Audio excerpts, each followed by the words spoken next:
In Part 1, we covered 15 World War II rifles. Every one of them is becoming priceless. But the rifles we left off that list, the rarer ones, the stranger ones, the ones most collectors have never even held, are the ones that are worth the most. 15 more. Never sell them.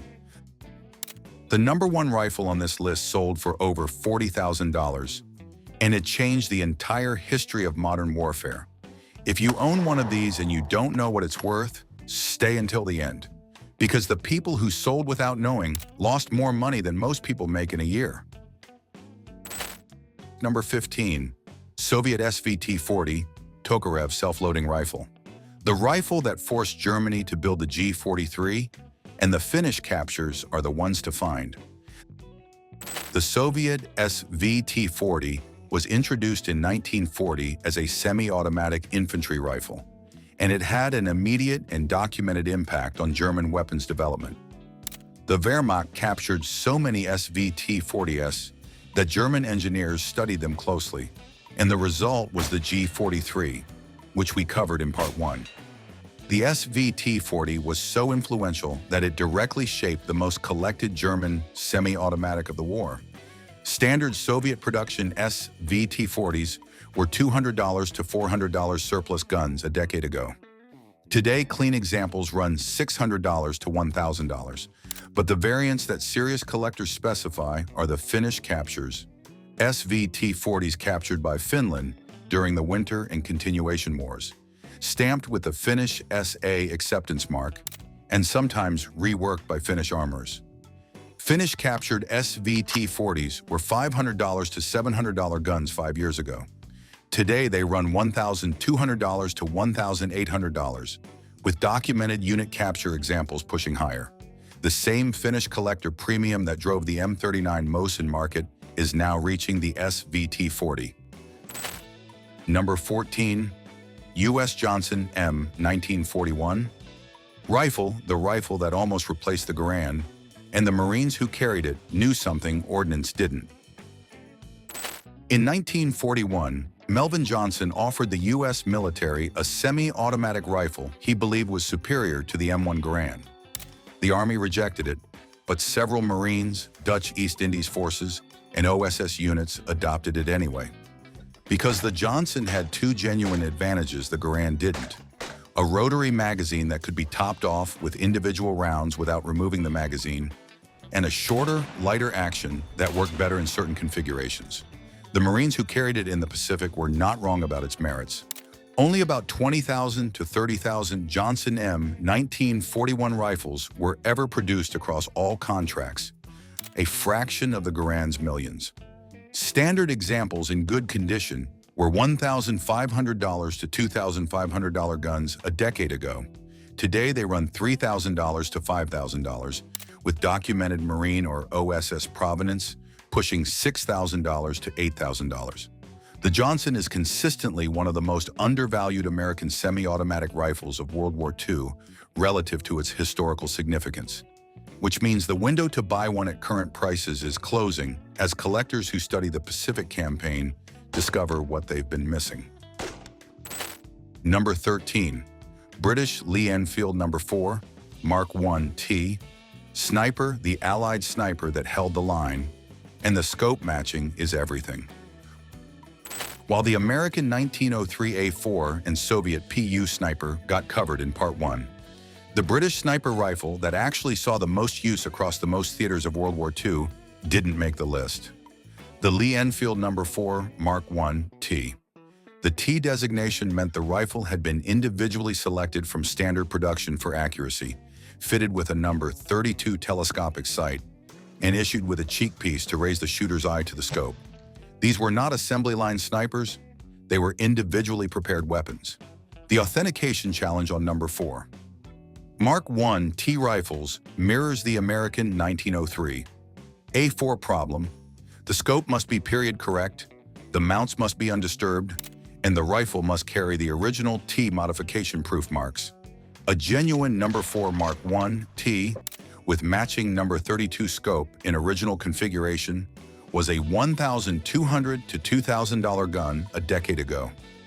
Today, documented examples run $3,000 to $5,500. Commonwealth collectors, as particularly in Australia and Canada, have driven significant demand increases as the supply of genuine examples with complete documentation tightens. Number 12, US M1A1 Carbine, Folding Stock Paratrooper. The rarest M1 Carbine variant, and most owners think they have one when they don't. In Part 1, we covered the M1 Carbine as a general platform, but the M1A1 variant, the folding stock version developed specifically for airborne troops, is a fundamentally different collector conversation. Only about 140,000 M1A1s were produced compared to over 6 million standard M1 carbines, and the vast majority were issued, used, and came back in anything but original condition. A genuine M1A1 with the correct folding wire stock, correct barrel, and correct receiver markings is genuinely rare. Here is the fraud problem that makes authentication essential. The folding stock from an M1A1 is a bolt-on conversion that can be added to any standard M1 carbine receiver.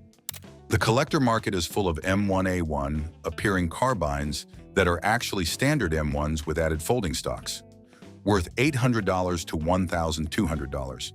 Presented as genuine M1A1s worth $3,000 to $6,000. A genuine, documented M1A1 with all correct parts was a $1,500 to $2,500 gun 15 years ago. Today it's $4,000 to $7,000, and verification by a specialist is mandatory before any transaction at that price. Number 11, German Mauser G41 Walter, the predecessor to the G43, produced in smaller numbers and almost never seen. Before the G43, the Wehrmacht issued the G41, a semi-automatic rifle with a gas trap operating system that was complex, maintenance-intensive, and ultimately unsuccessful enough that it was replaced by the G43 as quickly as production allowed. Walter and Mauser both produced G41s, with Walter's version being more common and slightly more reliable. The gas trap system, while a failure in field conditions, is mechanically fascinating. And the short production window before the G43 replacement means G41s are significantly rarer than their successor. Standard G41s in good condition were $1,500 to $2,500 guns a decade ago, consistently undervalued relative to the G43 despite being rarer, because most collectors knew the G43 and didn't know the G41. Today, clean examples run $3,000 to $6,000. The Mauser-produced G41, even rarer than the Walther version, pushes higher. Any G41 with matching numbers and original finish in excellent condition is in five-figure territory. The collectors who understood the G41's scarcity before the G43 market drove general attention to German semi-automatics have already made their money on this platform. Number 10, Czech WW2, Wehrmacht captured WW2. Code, the best pre-war bolt action Germany captured, and the marked examples are the ones to find. When Germany occupied Czechoslovakia in 1939, they captured the Brno Arms Factory, one of the finest small arms manufacturers in the world, along with its entire inventory of WW2 rifles. The WW2 was a Mauser-patterned bolt-action built to standards that many collectors consider equal to or better than the German K98K, and Germany immediately pressed them into service with Wehrmacht acceptance stamps and the factory code DU for Waffenwerke Brunn. Czech WW2s in standard commercial configuration were $400 to $700 rifles a decade ago. The Wehrmacht captured and marked examples were $600 to $1,000. Today, unmarked Czech commercial WW2s run $800 to $1,500, while DU coded Wehrmacht examples with correct acceptance stamps run $1,500 to $3,000 in matching condition. The combination of Czech manufacturing quality, the specific historical context of the occupation, and the Dunner factory code documentation makes these rifles a genuinely interesting collector niche that most American buyers overlook entirely, which is exactly why the prices are still accessible.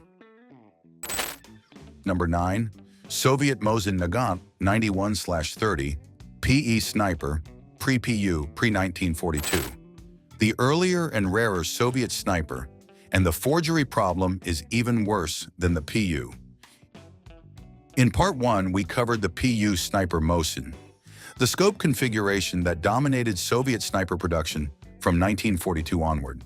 But before the PU, the Red Army used the PE scope, a larger externally adjustable optic mounted on a turned-down bolt Mosin. The PE-scoped rifles were produced in smaller numbers before the simpler PU replaced them, and they represent an earlier and rarer chapter in Soviet sniper rifle history. PE sniper Mosins were $800 to $1,500 guns a decade ago, when the PU sniper market was already established. Today, documented originals run $2,000 to $4,000, with exceptional examples pushing higher. The forgery problem is even more severe than on the PU platform, because the PE scope is larger, older, and harder to source convincingly, which paradoxically means that some sellers substitute incorrect scopes more aggressively, knowing buyers are less familiar with the correct configuration. Authentication requires matching the scope's serial number to documented PE production ranges and verifying the turned-down bolt conversion is factory rather than post-war. The authentication community is smaller for PE snipers than PU, which means mistakes, in both directions, happen more often. Number 8. Japanese Type 38 sniper rifle, the predecessor to the Type 97, and even rarer because almost nobody was looking for it.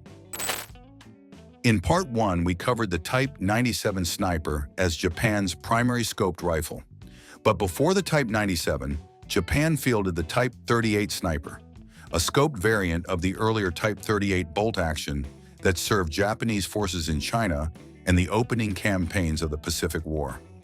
The Type 38 action is longer than the Type 99 and was replaced in standard production by the Type 99, which means Type 38 sniper rifles represent an earlier and shorter production window than the Type 97. Type 38 snipers in standard condition were $1,500 to $2,500 guns a decade ago. Less recognized than the Type 97 because most collectors focused on the more commonly documented Pacific bringbacks. Today, clean examples run $2,500 to $4,500, with documented bringbacks pushing $6,000 to $8,000. The same dynamics that drive Type 97 bringback premiums apply here.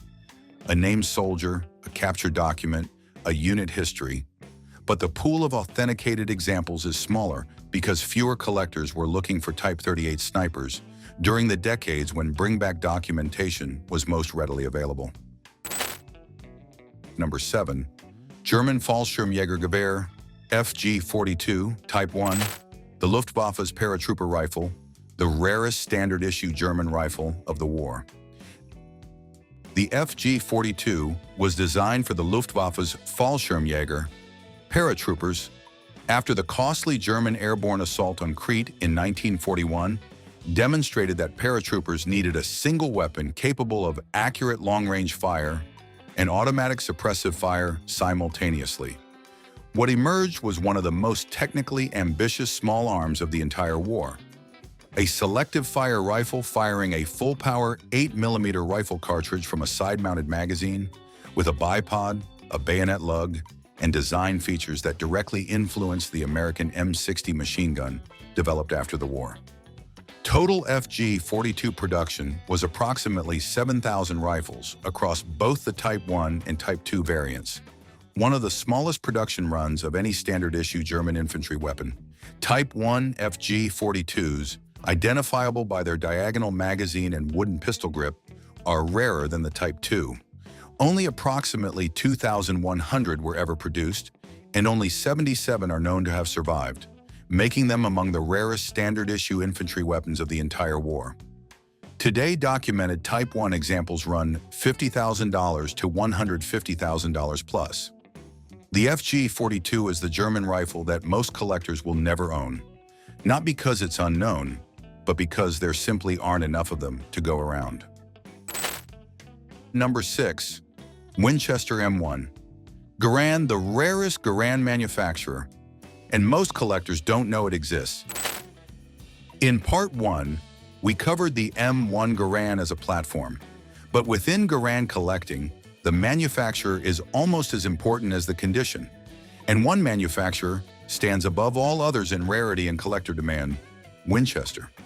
Winchester produced approximately 513,000 M1 Garands during World War II, compared to Springfield Armory's 3.5 million. Winchester Garands are identifiable by the Winchester receiver marking and specific production characteristics that differ from Springfield production, and they consistently command premiums of 50% to 100% over comparable Springfield examples. A standard Winchester Garand in good condition was $1,200 to $1,800 a decade ago, when Springfield examples were $800 to $1,200. Today, Winchester Garands in excellent matching condition run $2,500 to $4,500, with early production examples and documented bringbacks pushing $5,000 to $7,000. The CMP never had large quantities of Winchester Garands available.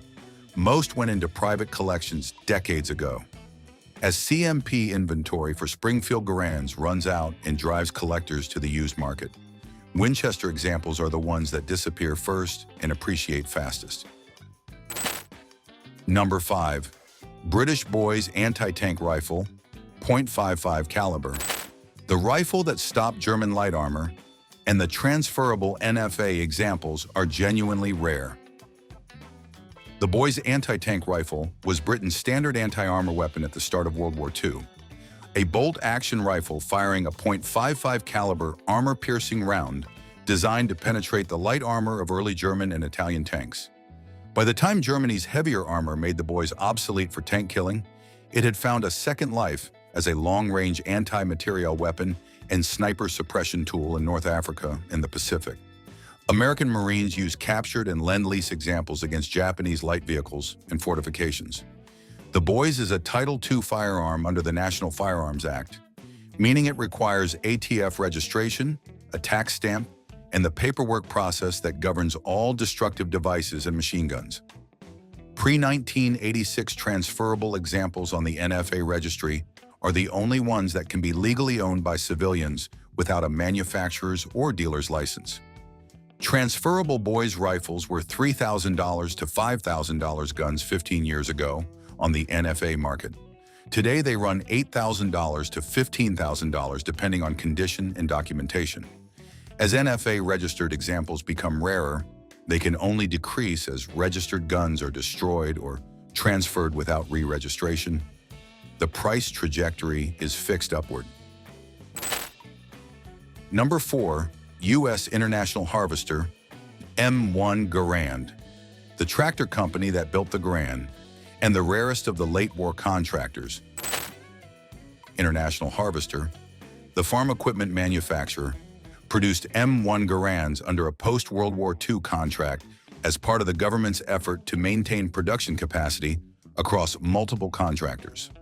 IHC Garands were produced in smaller numbers than any other contractor, with specific production runs featuring mixed components from different manufacturers that create authentication challenges and collector interest simultaneously. The International Harvester receiver marking is one of the most distinctive in Garand collecting. A farm equipment company's name on the rifle that Patton called the greatest battle implement ever devised. IHC Garands in good condition were $1,400 to $2,000 a decade ago, commanding a modest premium over Springfield examples, but less recognized than Winchester production. Today, matching IHC examples run $3,000 to $5,500, with the specific receiver/barrel combinations that are known to be rare within IHC production pushing to $7,000 or more. The Garand collecting community has produced extraordinarily detailed production records for every contractor, and the reference guides that allow collectors to verify specific IHC configurations have driven increased interest in prices as more buyers learn to read them. Number 3. German Volkssturmgewehr, last-ditch World War II rifles, built in the final months of the war, crude, desperate, and genuinely collectible. By late 1944 and early 1945, Germany's industrial capacity was so degraded by Allied bombing that firearms manufacturers were producing rifles from whatever materials and labor were available. The Volkssturmgewehr, People's Storm Rifle, was a series of semi-automatic and select-fire designs produced specifically for the Volkssturm, Germany's last-ditch militia of old men and young boys defending the Reich. These rifles were made quickly, cheaply, and often crudely, with visible tool marks, rough finishing, and simplified components that speak to the desperation of their production context. Precisely because they were produced quickly and roughly, genuine last-ditch Volkssturmgewehr examples are difficult to fake convincingly. The authentic crudeness is part of the authentication. Standard examples in original condition were $2,000 to $4,000 guns a decade ago. Today, documented examples run $4,000 to $8,000, with the specific variants: VG1-5, VG2, Gustloff Volkssturmgewehr, commanding different premiums based on their individual rarity within the last-ditch category. These are the rifles that document the end of the Third Reich in physical form. No other category of German firearms carries that specific historical weight. Number 2. German FG-42, Type 2, late production. Even the common version of the Rarest rifle is worth more than most collectors own. The Type 2, FG-42, replaced the Type 1 in production with specific changes: a vertical rather than diagonal magazine, a plastic rather than wood pistol grip, and several internal modifications intended to simplify manufacturing. More Type 2s were produced than Type 1s, which makes them the accessible entry point into FG-42 collecting. But accessible is relative when the total production of both types combined was approximately 7,000 rifles. Type 2 FG-42s in standard condition were $12,000 to $18,000 guns a decade ago. Today they run $20,000 to $35,000 for documented examples in good condition.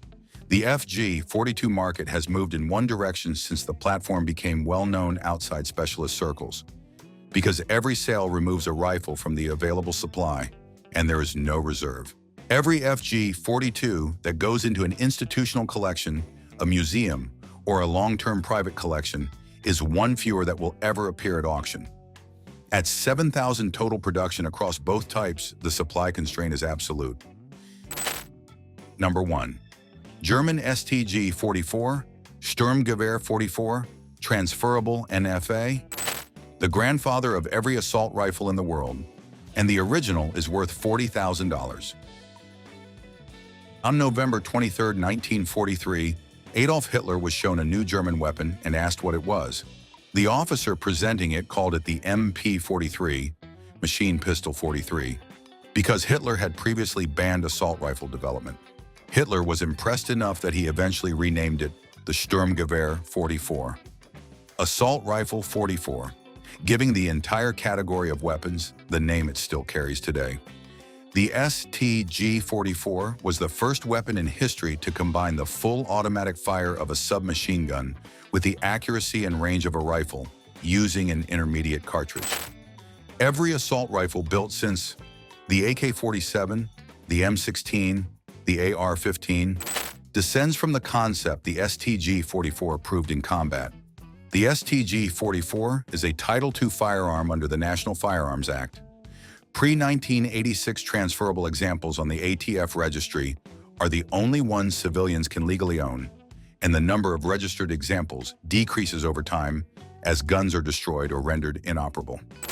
Transferable StG-44s were $15,000 to $20,000 guns 15 years ago on the NFA market. Today, documented examples in original configuration run $27,000 to $40,000. With exceptional matching examples or documented unit history pieces pushing above that. The design that fathered the AK-47 and inspired the M16 is sitting in American gun safes right now at a price that has increased every single year since the NFA registry closed in 1986. The supply can only decrease, the historical significance can only increase, and the people who own registered StG-44s are not selling them. 15 more rifles. The least expensive on this list has already tripled in value in a decade. The most valuable is the rifle that changed every war fought after 1945, and it sold for $40,000. Between Part 1 and Part 2, we've now covered 30 WW2 rifles that are quietly becoming priceless. Every single one of them is becoming harder to find in original condition with every year that passes. Two things before you go. First, if you have a WW2 rifle from any nation that isn't on either list, bring it to a specialist before you do anything with it. The most dangerous assumption in this market is that an unusual rifle is worth less because it's unfamiliar. Unfamiliar often means rarer. Second, share both videos with anyone in your family who might have inherited a military collection. The single most common tragedy in this market is an heir who sells a $5,000 rifle for $300 at an estate sale because nobody told them what it was. You now know. Make sure the people who come after you know too. The men who carried these rifles are gone. The factories that built them are closed. The wars they were made for ended 80 years ago. What's left is what exists, and what exists is quietly becoming priceless. Comment below with what's in your collection, and tell me which rifle from either part of this series surprised you most. And if you missed Part 1, that video, 15 WW2 rifles that will be worth a fortune, is right here. Share this with anyone who might have a WW2 rifle sitting in a closet. That share could save them thousands of dollars.